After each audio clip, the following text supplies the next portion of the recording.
Mateo 11. No el Mesías que esperaban. A Jesús y Juan el Bautista. 1:1-3. Los discípulos de Juan el Bautista hacen una pregunta de parte de Juan a Jesús. ¿Eres realmente el Mesías, aquel que había de venir? Cuando Jesús terminó de dar instrucciones a sus 12 discípulos, se fue de allí a enseñar y a predicar en las ciudades de ellos, y al oír Juan, en la cárcel, los hechos de Cristo, le envió 2 de sus discípulos para preguntarle, ¿eres tú aquel que había de venir, o esperaremos a otro? Cuando Jesús terminó de dar instrucciones a sus 12 discípulos, según Bruce, predicar en las ciudades no se refiere a las ciudades de los discípulos, sino a las ciudades de Galilea. De esta manera, Jesús dio a sus discípulos comisionados espacio para hacer su trabajo. B. Le envió 2 de sus discípulos. También es posible, pero quizás menos probable, que Juan no haya hecho esta pregunta por su propio bien, sino por el bien de sus discípulos. Quería que fueran a Jesús y le hicieran esta pregunta por sí mismos, causando que su atención se enfocara en Jesús. Y el arresto de Juan es mencionado en Mateo 4:12. La historia completa de su encarcelamiento esperará hasta Mateo 14, 3-12. France. 2. Herodes Antipas de Galilea había ido a visitar a su hermano en Roma. Durante esa visita sedujo a la esposa de su hermano. Regresó a su casa, despidió a su propia esposa y se casó con la cuñada a quien había alejado de su marido. Pública y severamente, Juan reprendió a Herodes. Nunca era seguro reprender a un déspota oriental y Herodes se vengó. Juan fue arrojado al calabozo de la fortaleza de Maqueronte en las montañas cerca del Mar Muerto. Barclay. C. ¿Eres tú aquel que había de venir, o esperaremos a otro? Juan 1. 29-36 y otros pasajes indican que antes de esto, Juan reconoció claramente a Jesús como el Mesías. Su duda actual puede ser porque tal vez él mismo había entendido mal el ministerio del Mesías. Tal vez pensó que si Jesús era realmente el Mesías, realizaría obras milagrosas con referencia a la liberación política de Israel, o al menos la liberación de Juan, que estaba en prisión. Y es posible que Juan haya cometido una distinción equivocada entre aquel que había de venir y el Cristo, el Mesías. Hay algún indicio de que algunos judíos en esos tiempos distinguían entre un profeta venidero prometido por Moisés, Deuteronomio 18:15, y el Mesías. La nota dominante aquí es de confusión. El largo juicio de Juan en la cárcel lo ha confundido. 2, 4-6. La respuesta de Jesús a los discípulos de Juan el Bautista. Dile a Juan que la profecía acerca del Mesías se está cumpliendo. Respondiendo Jesús, les dijo, Id, y haced saber a Juan las cosas que oís y veis. Los ciegos ven, los cojos andan, los leprosos son limpiados, los sordos oyen, los muertos son resucitados. Y a los pobres es anunciado el Evangelio, y bienaventurado es el que no halle tropiezo en mí. Id, y haced saber a Juan las cosas que oís y veis. Jesús quería asegurarle a Juan y a sus discípulos que él era el Mesías. Pero también les recordó que su poder sería presentado principalmente por medio de actos humildes de servicio, satisfaciendo necesidades individuales, y no en presentaciones espectaculares o liberación política. Y podríamos redactar la pregunta de Juan así: Jesús, ¿por qué no estás haciendo más? Morgan contestó así: para toda paciencia inquieta, él pronuncia la misma advertencia. Por la mayor parte, el camino del servicio del Señor es la forma de perseverar en hacer cosas aparentemente pequeñas. La historia de la Iglesia muestra que esta es una de las lecciones más difíciles de aprender. 2. ¿Por qué es que, en estos días, se dice que los milagros son más bien una prueba de fe en vez de un apoyo para ella? Una generación incrédula convierte hasta la comida en veneno. Spurgeon. B. Bienaventurado es el que no halle tropiezo en mí. Jesús sabía que el enfoque de su ministerio era ofensivo para las expectativas del pueblo judío, quienes anhelaban la liberación política de la dominación romana. Pero había bendición para aquellos que no hallaran tropiezo por el Mesías, quien venía en contra de las expectativas del pueblo. Y un amigo ha cambiado estas palabras en otra bienaventuranza, la bienaventuranza del no ofendido. Meyer. 2. Bienaventurado el que puede ser dejado en prisión, puede ser callado en su testimonio, puede parecer abandonado por su Señor, y sin embargo, puede dejar fuera toda duda. Juan recuperó rápidamente esta bienaventuranza y recuperó por completo su serenidad. Spurgeon. 3. 7 a 15, Jesús habla acerca de Juan. Mientras ellos se iban, comenzó Jesús a decir de Juan a la gente: ¿qué salisteis a ver al desierto? ¿Una caña sacudida por el viento, o qué salisteis a ver? ¿A un hombre cubierto de vestiduras delicadas? He aquí, los que llevan vestiduras delicadas, en las casas de los reyes están. Pero, ¿qué salisteis a ver? ¿A un profeta? Sí, os digo, y más que profeta, porque este es de quien está escrito: He aquí, yo envío mi mensajero delante de tu faz, el cual preparará tu camino delante de ti. De cierto os digo, entre los que nacen de mujer no se ha levantado otro mayor que Juan el Bautista, pero el más pequeño en el reino de los cielos, mayor es que él. Desde los días de Juan el Bautista hasta ahora, el reino de los cielos sufre violencia, y los violentos lo arrebatan. Porque todos los profetas y la ley profetizaron hasta Juan, y si queréis recibirlo, él es aquel Elías que había de venir. El que tiene oídos para oír, oiga. A un profeta, y más que profeta, Jesús les recordó que Juan era un heraldo del Mesías escogido por Dios, no un alguien que complace al hombre o a sí mismo. En realidad, él era más que profeta, porque solo él tenía el ministerio de servir como el heraldo del Mesías. Por eso, fue el mayor de los profetas y el mayor de los hombres. Entre los que nacen de mujer no se ha levantado otro mayor que Juan el Bautista. Y, porque este es de quien está escrito, Mateo notó que este ministerio del heraldo del Mesías fue profetizado en Isaías 40, 3 y Malaquías 3:1. 2. Aunque algunos podrían poner a Juan en una mala posición por sus aparentes dudas con respecto a Jesús, Jesús mismo habló muy bien de Juan. Juan a menudo había dado testimonio de Jesús. Ahora Jesús da testimonio de Juan. Carson. Juan era estable, no se sacudía fácilmente como una caña. Juan era sobrio, ya que vivió una vida disciplinada, no estaba enamorado de los lujos y las comodidades de este mundo. Juan era un siervo, un profeta de Dios. Juan fue enviado, como un mensajero especial del Señor. Juan era especial, ya que podía ser considerado el mayor bajo el antiguo pacto. Juan era segundo incluso al más pequeño en el reino bajo el nuevo pacto. B. Pero el más pequeño en el reino de los cielos, mayor es que él. Aunque Juan fue mayor, no fue nacido de nuevo bajo el nuevo pacto. Esto es porque vivió y murió antes de que se cumpliera la obra de Jesús en la cruz y la tumba vacía. Por lo tanto, no disfrutó de los beneficios del nuevo pacto. 1 Corintios 11:25, 2 Corintios 3:6, Hebreos 8, 6-13. Y, como podemos decir, como regla, que el día más oscuro es más claro que la noche más brillante. Así Juan, aunque primero en su propio orden, está detrás del último del nuevo orden del Evangelio.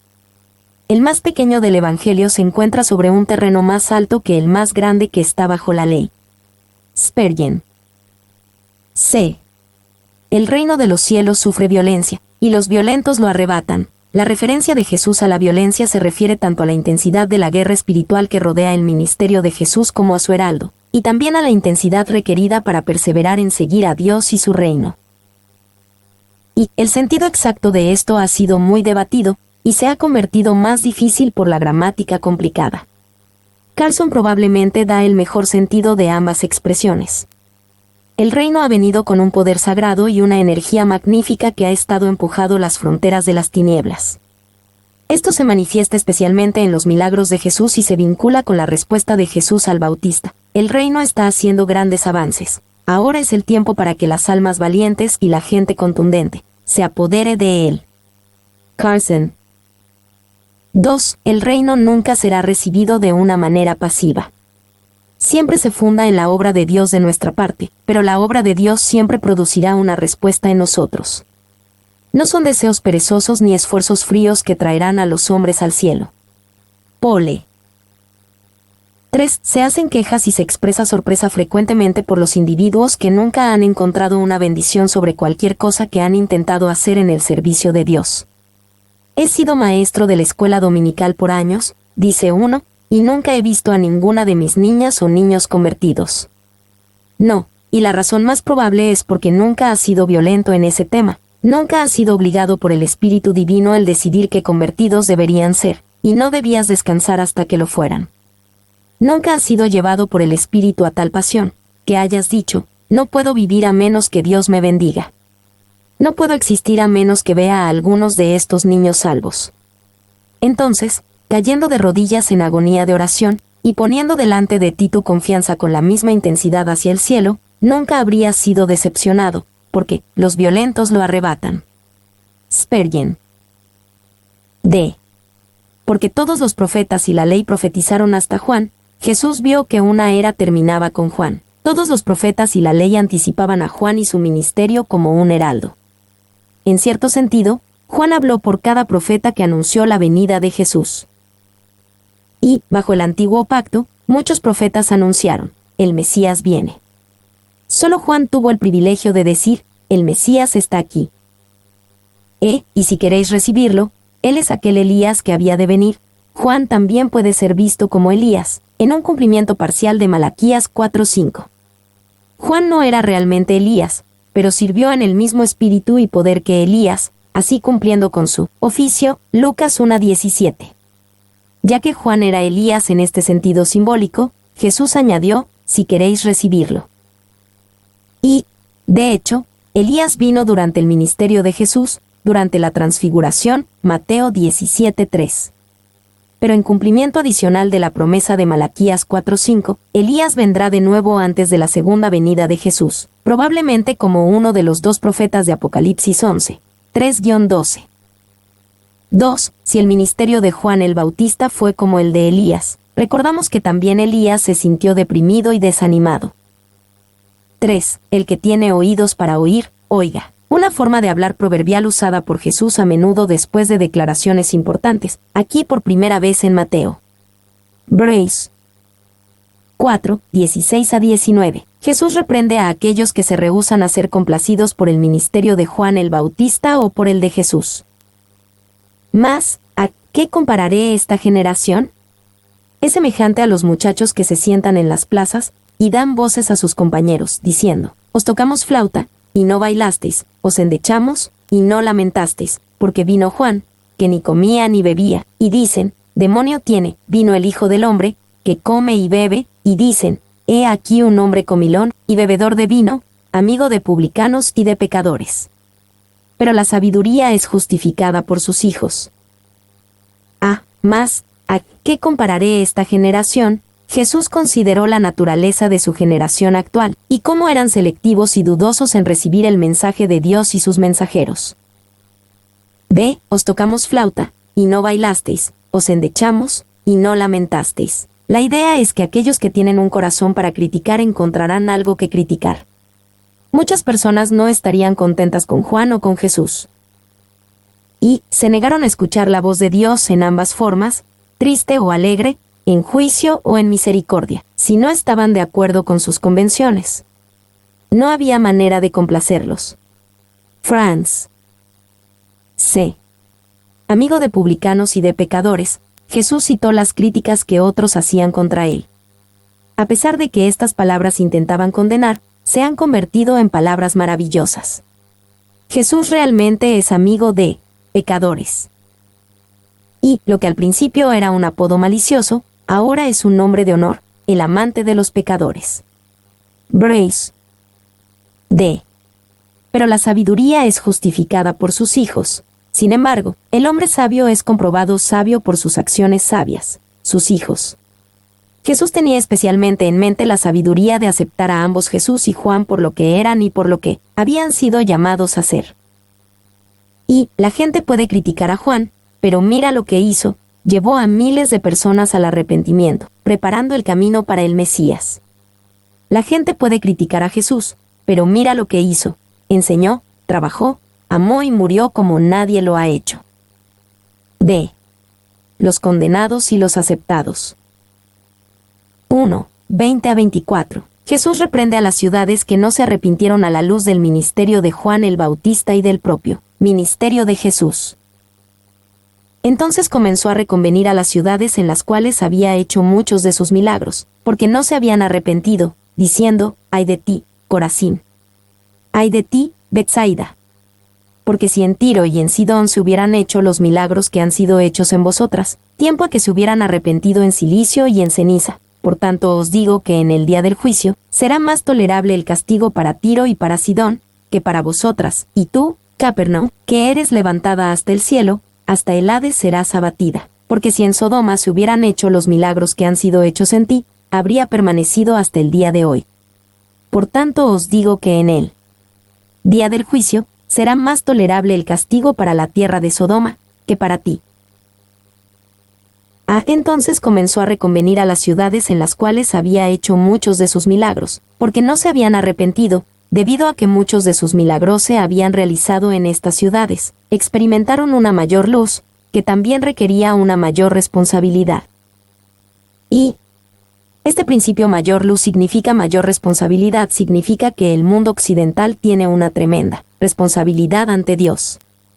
El Occidente ha tenido un acceso al Evangelio que ninguna otra sociedad tiene, pero permanece en gran necesidad de arrepentimiento.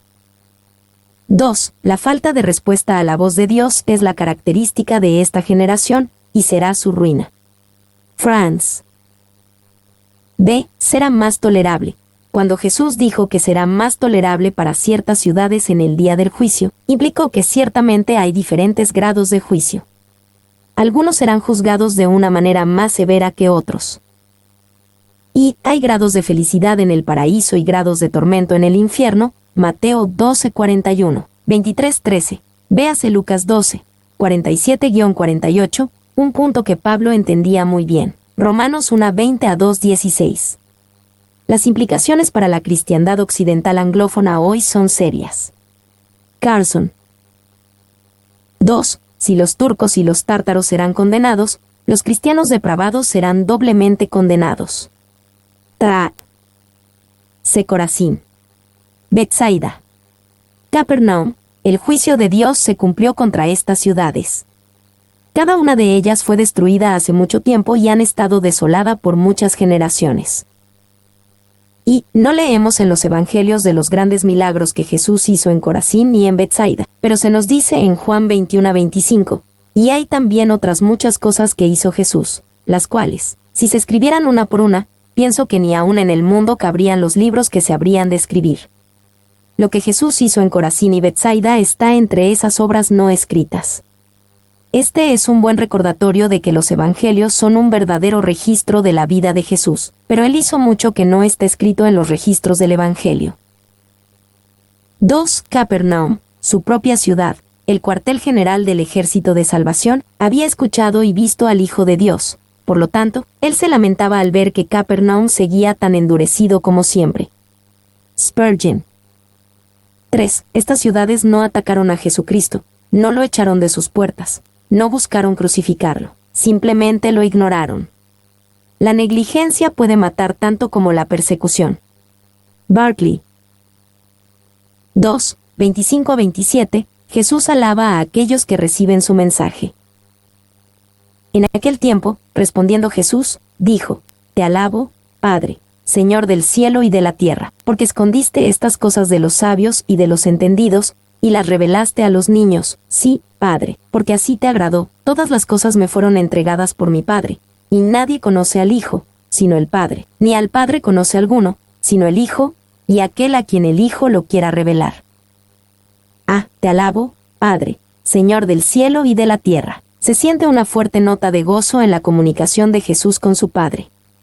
Las personas de la Trinidad hablan y se comunican entre sí con gozo. Y el uso de la palabra, respondiendo, es sugestivo, revelando el hecho perpetuo de la comunión que existe entre Cristo y Dios.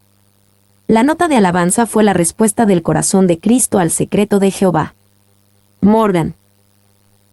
B. Escondiste estas cosas de los sabios y de los entendidos, y las revelaste a los niños. Jesús estaba feliz de que Dios había elegido a los menos probables vistos por el mundo como niños para responder a su mensaje del reino. Esto debe ser visto en el contexto más grande del rechazo creciente de Jesús y sus mensajeros, comenzando en Mateo 9. Y también nos recuerda que si respondemos a Jesús, es porque el Padre ha revelado estas cosas a niños como nosotros. C. Ni al Padre conoce alguno, sino el Hijo, y aquel a quien el Hijo lo quiera revelar. Ya que Jesús se refirió a sí mismo como el Hijo, tenemos otra declaración asombrosa autocentrada de Jesús. Aquí él proclamó que solo él tenía una relación verdadera con Dios el Padre, y que el Padre solo podía ser conocido a través del Hijo, a quien el Hijo lo quiera revelar. Estas son reclamaciones muy sorprendentes. Y Mateo 11:27 nos revela mucho acerca de la relación entre Dios el Hijo y Dios el Padre. No hay secretos entre el Padre y el Hijo. No hay nadie que conozca al Hijo tan bien como el Padre. No hay nadie que conozca al Padre tan bien como el Hijo. El Hijo escoge revelar al Padre a algunos. 2. Hay una diferencia importante en la manera en que el Hijo conoce al Padre, y en la manera en que nosotros le conocemos. Nosotros conocemos a Dios el Padre porque se inclina hacia nosotros para darse a conocer. Dios el Hijo conoce a Dios el Padre porque son iguales en naturaleza, completamente compatibles entre sí. 3. 28 a 30. La invitación de Jesús. Venid a mí todos los que estáis trabajados y cargados, y yo os haré descansar. Llevad mi yugo sobre vosotros, y aprended de mí, que soy manso y humilde de corazón, y hallaréis descanso para vuestras almas, porque mi yugo es fácil y ligera mi carga. Venid a mí. Jesús demostró su autoridad cuando dijo venid a mí. Esta invitación es impensable en boca de nadie más que de Dios. Y hay de los hombres que llaman a la gente a sí mismos en vez de a Jesús. Y venid, Él no le excluye a nadie, les llama para sí mismo. Su palabra favorita es venid. No id a Moisés, venid a mí. A Jesús mismo debemos ir, por confianza personal. No debemos ir primero a la doctrina, orden autoritativa, ni ministerio, sino al Salvador personal. Spurgeon. B. Todos los que estáis trabajados y cargados. Jesús dirigía su llamado a todos los que estaban cargados. Él llamó a todos aquellos que sentían que necesitaban acudir a Él para aliviar su necesidad en lugar de vivir en la autosuficiencia. Y, de acuerdo con Carson, trabajados implica las cargas que ponemos sobre nosotros mismos, y cargados implican las cargas que otras personas ponen sobre nosotros. 2. Cargados sugiere el mismo pensamiento que en Mateo 23:4, donde Jesús habló en contra de los líderes religiosos de su tiempo como aquellos quienes atan cargas pesadas y difíciles de llevar, y las ponen sobre los hombros de los hombres. Llevad mi yugo sobre vosotros, y aprended de mí. Jesús hizo una oferta maravillosa, invitándonos a llevar mi yugo sobre vosotros, y aprended de mí. Debemos venir como discípulos para aprender, dispuestos para ser guiados por su yugo, no solo para recibir algo. Y, según Adam Clarke, los judíos antiguos comúnmente usaban la idea de yugo para expresar la obligación de uno con Dios.